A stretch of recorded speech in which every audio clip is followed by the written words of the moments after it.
कथा स्वामी समर्थांचा आशीर्वाद आणि विठ्ठल भेट. अक्कलकोटात एक विठ्ठल भक्त संत नामदेवराव नावाचा मनुष्य राहत होता.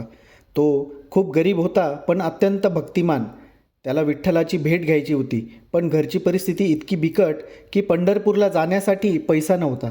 तरीही तो दररोज विठ्ठलाच्या नामस्मरणात रमलेला असायचा. एके दिवशी तो स्वामी समर्थांच्या दरबारात गेला. स्वामी शांतपणे बसले होते. नामदेवरावाने स्वामींना नमस्कार केला आणि म्हणाला, स्वामी, माझं मन पंढरपूरला जाण्यासाठी आतुर झालंय, पण माझ्याकडे साधनं नाहीत. काय करू? स्वामी हसले आणि म्हणाले, कशाला जायचंय पंढरपूरला? विठोबा इथेच येईल तुझ्यासाठी. हे ऐकून सगळे भक्त हसले. पण स्वामी समर्थ नेहमीच चमत्कारांनी भक्तांचा विश्वास दृढ करायचे.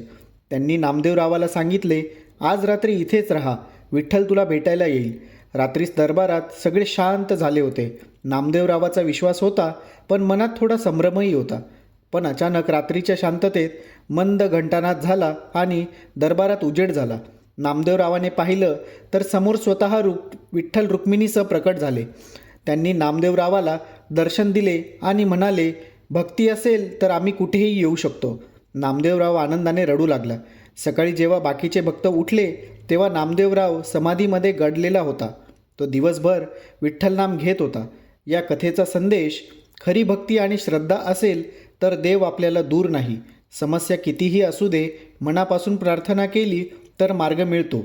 फक्त इच्छा नाही तर विश्वास, संयम आणि श्रद्धा आवश्यक आहे. श्री स्वामी समर्थ.